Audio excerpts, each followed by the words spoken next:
right now is the portion of the show where I obviously enjoy the most. 'Cause it's all complaining. What's bad? What's bad at the moment, 60? What's not good? What's bad is for my bad point. So, what do you guys think about FURIA? Like, so my whole thing was do you think FalleN should actually be leaving? Because I mean, the whole plan was to shift him out of FURIA. He knows his audience. I'll give him that, Maui. What do you guys think? You think FalleN should stop playing CS anymore? I don't think that. Go on, hit me with your reasons. Come on, build up the case for me. I don't think that he should be like, if FURIA plays on this level and they still keep going with it.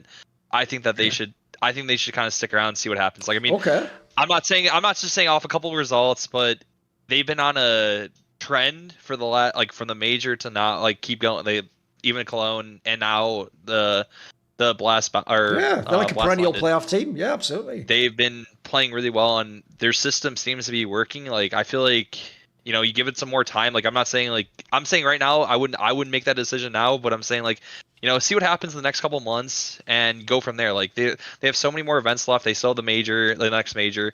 I mean, I would just ride it out and see like what happens. Like, I don't think they should make a decision, you know, FalleN's going to be gone in December, like January for the new season. You have to bring a whole new IGL. Maybe that changed a lot more in the team, or, you know, maybe Kinder goes back to IGLing, who knows? But I just think that it's too soon to make that decision, and I think that with how they're playing, I mean, why not ride it out? Okay, so basically he's framing it sort of as, even though he doesn't want it to happen, like, it's a valid question. Like, essentially it's what you do on one of those talking head talk shows, like First Take, isn't it, Maui? Like, if they want to get to the next level, should FURIA consider a place of FalleN, or should he retire? What do you think? Here's the hot take. FalleN is a top 3 in-game leader today. Fucking hell. Long show, but whatever. Listen, I wish I had Casadin to patch him in. Fucking hell. That's the hot take. FalleN is a top 3 IGL today. I'd take Blitz and Apex over him strictly.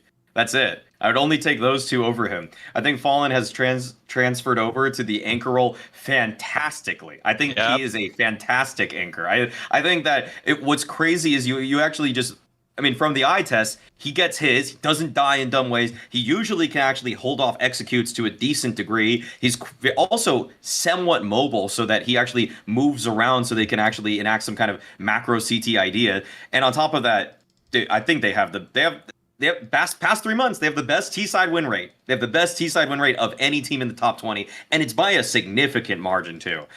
They're in first place with 53.7% on T-side, and everybody's saying how the game is all CT-sided now. Everybody's talking about that, and it is. But the second place team behind them is FaZe. And so, I mean, I don't think Kerrigan is as good of an in-game leader, even myself today, as I think FalleN is. I think FalleN is an incredible in-game leader, and I'm going to say for 2 reasons. One of which Vu brought up, so it's that their executes, they just are using all of the most meta executes. Anytime they're in a map control position, they have the best flashes, they have the best smokes, they always have good priority nades, and their spacing is quite good. I'm not going to say it's the best. I think Vitality, maybe I'm thinking more of last season, but Vitality spacing to me is still the best I can see of any team practically.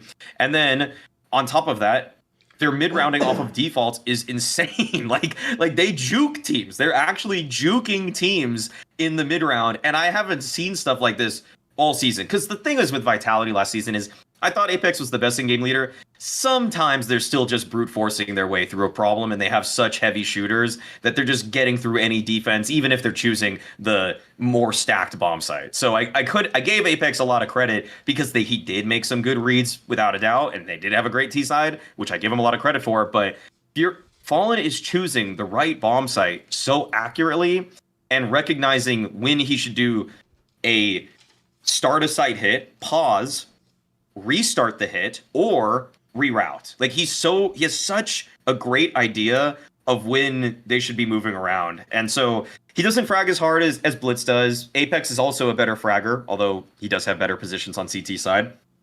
But FalleN, in terms of everything I want in an in-game leader, selfless positions on both T and CT, plays them to an adequate level, has a very great and modern version of every execute he could possibly call, along with incredible mid-rounding.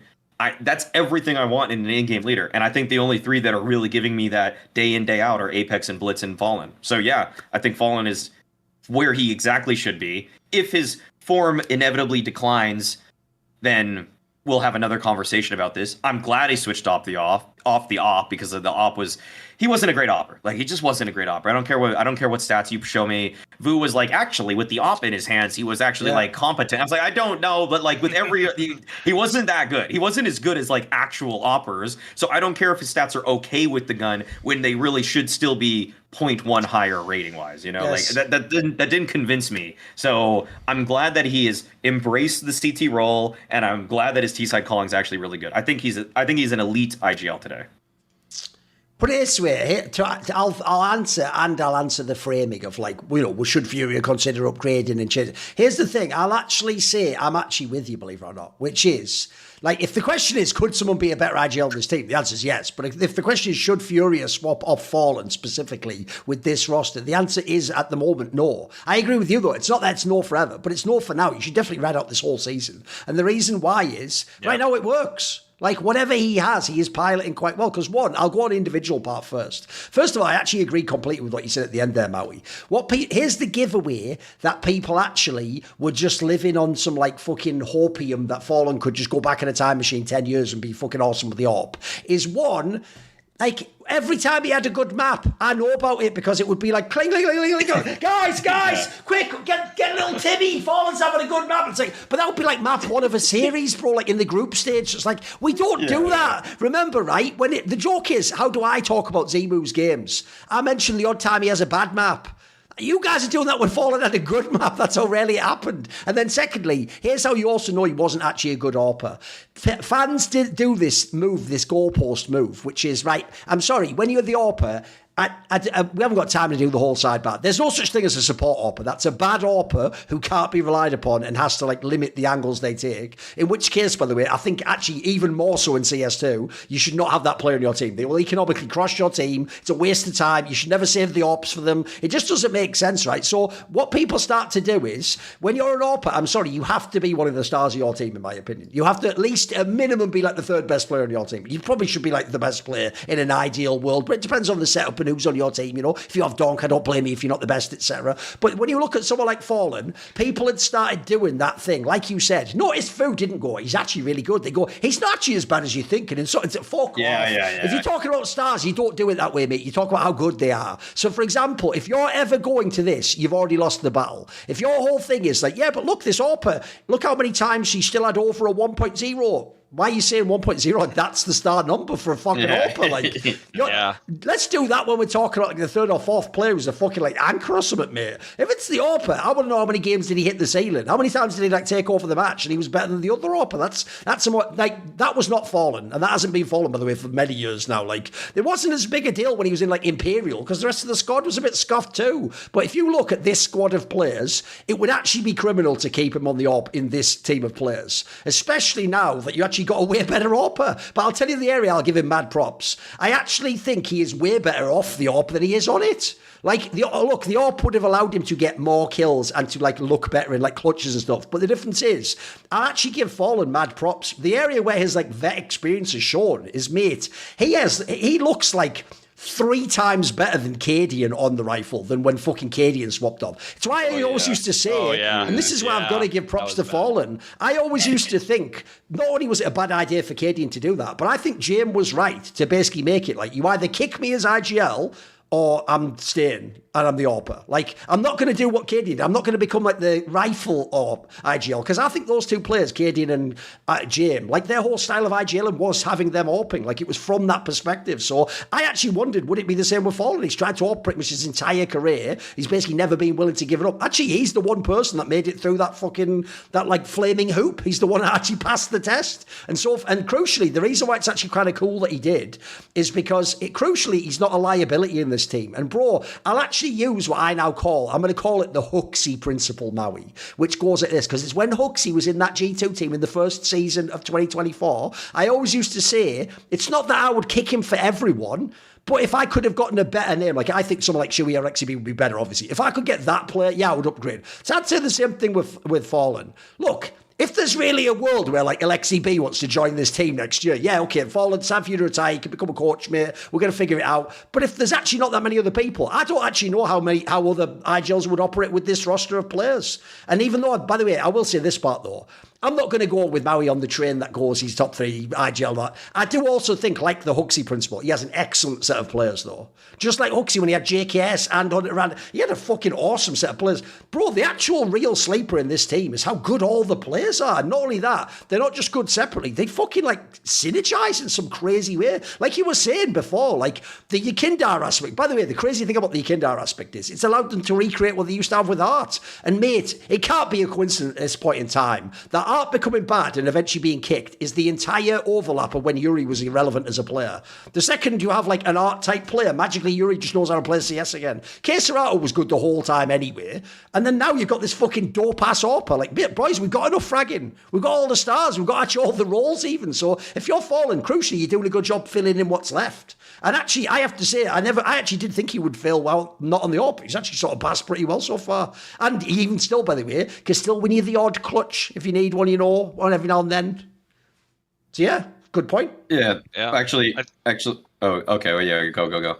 I was gonna say it was when I was always talking to Grim about like playing with FalleN, and he said like, dude, he always said he was not surprised about FalleN like filling in like that kind of role because he's been playing the game for so long, and like you can just tell his reads are like he understands like how he wants like things to be done. He like I think also with like having a Yekindar around on CT sides especially, like they're playing with so much info. It feels like also they have very vocal players, and like especially with the experience between like for Yekindar, Yuri and Keserato, you have like that experience between the three of like their voices, and Modoy's probably filling in like he's still probably picking up like how to do certain things or like how to come or like get like whatever like the reads are, but I mean they're all shifting the information around perfectly to where they're also just like FalleN's also understanding like how he wants to play his spots too with all that happening. And it's like actually it's really nice to watch. And on T sides like Maui was saying, it's all about them. It's like they have all the meta things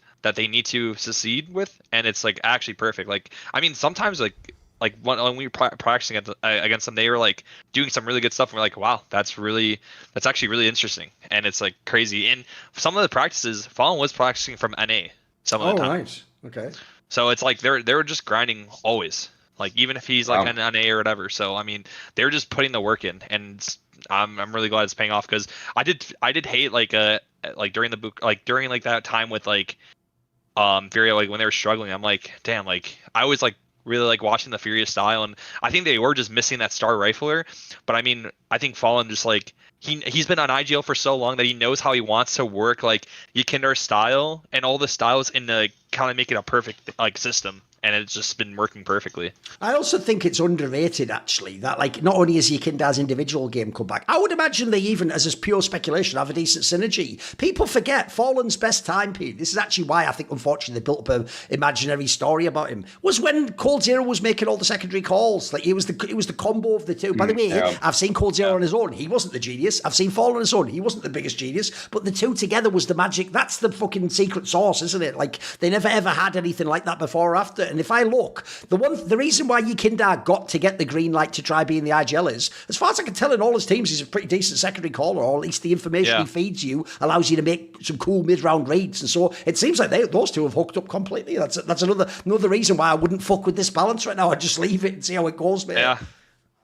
I think you just give it, you juice it until you can't anymore and see what happens. Like, I mean, if like FalleN's form does drop off, then yeah, maybe look into something or whatever. But I think right now they're in a perfect spot to keep riding it out. And honestly, it looks like they have a good team chemistry too. Sure. Like honestly, it looks like they're all like you can just tell by like looking at how they interact with each other that it's a good vibe, and they're just gaming. They're just playing. I'll tie this to my good point. Think how many years we complained, like, can FURIA just get a good AWPer? And at the time, we thought it had to be Brazilian, so it was always like, oh, fucking hell, right, do we get saved?